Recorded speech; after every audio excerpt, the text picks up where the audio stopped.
So, do you have anything to recommend to the Super League Pod family this week? I don't actually. No, I feel like my life recently has just been quite a lot of book stuff and family stuff. Well, we can talk about the book stuff when we get to the sponsors. Yeah, I just feel like, and no husband. Could be a recommendation sometimes. for him to come home more or to leave more.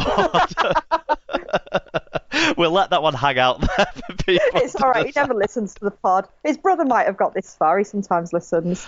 Excellent stuff.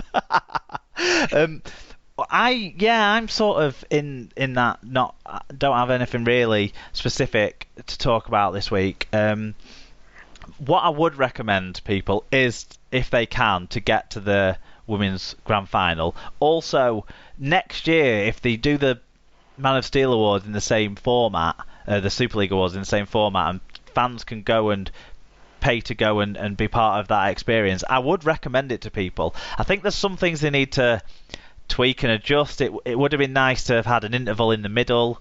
It would have been nice to have maybe had a little bit more footage about all of the nominees as well as just the people who eventually won the awards, to maybe help build the tension as well of who was going to win through the graphics they were showing and stuff like that.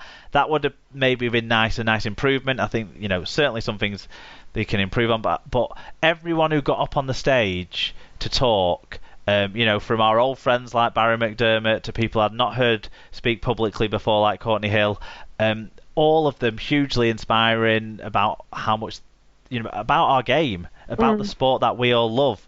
And it just, I started the weekend feeling pretty desolate about the sport. Things didn't really roll much better when we got through, like, the Raiders losing, and I'd really started to back them this year with their British contingent and all of that. But it was an uplifting occasion. I thought I had a great time there, meeting all the players as they were coming in. They had a red carpet entrance for all the players, but the fans were perfectly, the fans could linger around that area, and the players were super accessible, as they always are. The coaches were, anyone that was there really was very accessible, which was fantastic. And in the event as well, it felt really a good atmosphere. Like I said, Salford maybe just crossed the line a little bit, disrespect with the Holbrook situation, but I can understand why they wanted their coach to win Coach of the Year. And I know that they weren't disrespecting Holbrook, they were disrespecting what they didn't like about the award. But so next year when that comes around again, if it's in the same format, wherever it's hosted, I think I'd recommend people to try and attend it, because I enjoyed it a lot. Good. Yeah, sounds good. Next week it's gonna be me and Alan, hopefully joined by a fan of the winning Old Trafford side. I think if it's St Helens, we'll be tapping up St David, who I think he's endeared himself fairly well to the Super League Pod listeners actually this year on these couple of occasions on the show. So if Saints win, it's probably going to be him, hopefully. If Salford win, I have put out the feelers to a couple of people, but no one's really. I've not actually asked Owen, because I didn't know whether he'd be able to go or anything. I've put the feelers out to a couple of Salford fans, and no one's really been that positive yet about wanting to be involved, but we'll see. But if you are a Salford fan listening and want to be involved, if your side win next week, then all you need is a Skype account, and you can be part of the show. Maybe they're just not wanting to, respond like prematurely and get, Jinx it. Yeah. We're all grown up enough to know that those things don't really exist. Well, if it's your first final in how many years, you're going to be, doing all you can, aren't you? Not washing your shirt, making sure your pants are clean. Oh God, am I in the Salford end? I hope I'm not. They're going to stink, Sarah. Well, it's these things you've got to think about. Actually, it won't be too bad, will it? Because most of those shirts have only just been bought in the last 2 weeks. You know, make sure you only have sweets at try time. You don't have them at wrong times. Oh, I think they'll be on a different type of sweets, maybe more beer flavoured treats than sugar. You've got to consider these things. Joshua will be after try time sweets birthways, you know. And you're not going to be there to police this. No. Right, this is a message to you, John, Grandad. Police the sweets responsibly. Do you think it's going to be a high-scoring game overall? I kind of think it's going to be relatively close until the last 20 minutes, when I think if Saints get a 8-point lead, that'll flesh out then, I think, is how it might go. I don't expect it to be both sides scoring over 20 points. I'd love it to be, but I don't expect it to be. I'm going to go, if I have to pick a score, 32-16, 34-18, that sort of figure. Yeah, I'm thinking 30-10. Yeah. Yeah. Similar-ish. Right, okay. Where can people find the show on social media? At Super League Pod on Twitter and Instagram. If you go on the Twitter, you'll be able to find links to vote for the SLP Dream Team and the all-important 6th annual Sloppy Super League Pod Awards. Facebook.com/Super League Pod.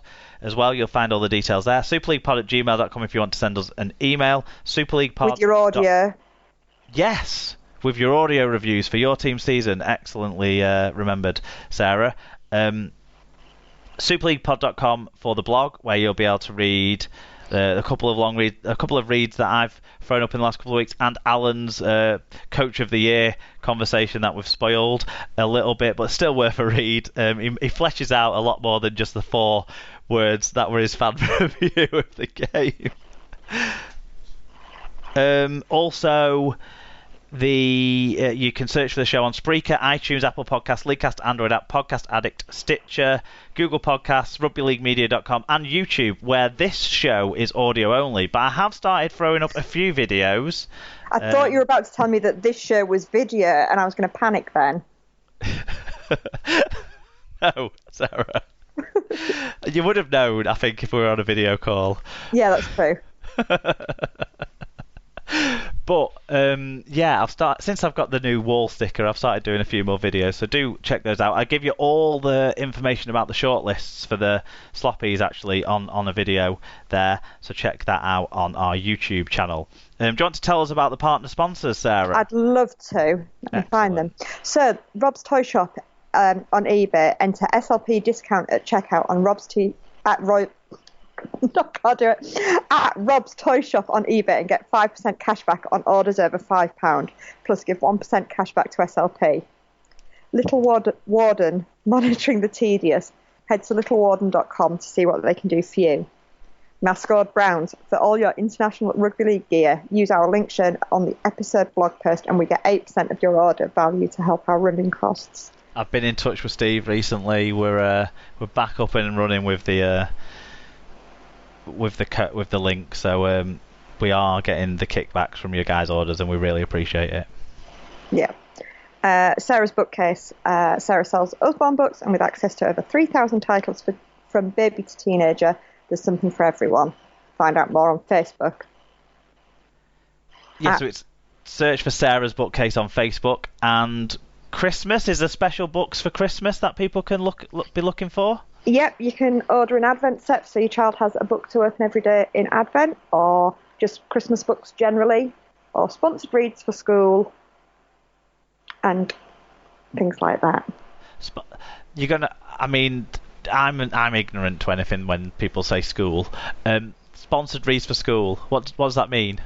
So your child comes home with a sponsor form, you have to, give them money, and for like every book that they read or for a certain period of time that they read for, and that money is used to buy books to benefit probably the school or in some cases individual children, and Usborne will give up to 60% of the sponsorship money in free books on top of whatever they raise. Well, there you go. That sounds like win-win all round. It does, and the school doesn't have to do any work because I'll do it for them. Excellent stuff. So if you are a school or work at a school or have a child that goes to a school, head to Sarah's bookcase on Facebook and get more information. Yep. Good stuff. Okay, you can make a donation to support SLP if you like. Some of the donations this year have gone to paying for mine and Alan's grand final tickets, which is great. So if you want to do stuff like that, but also pay for our web hosting and those sorts of things, paypal.me/Super League Pod. All donations are hugely appreciated, large or small. If you donate £20 or more, you can pick up an SLP beanie hat. And we need to get our heads together and start thinking about what giveaways we can have for 2020. Yes, very exciting. Very exciting. Good stuff. Okay, Sarah, it's been brilliant to have you back. We will hear from you again when we get round to the Super League Awards and Season Review show in November, so that's very exciting. Yep. Do you know what? I've got crap at ending the show, Sarah. I used to know what I was going to say, and I don't know what I'm going to say. Do you want to end the show? Okay. Thanks for listening. Listen again next week with Mark and Alan. Goodbye. Bye.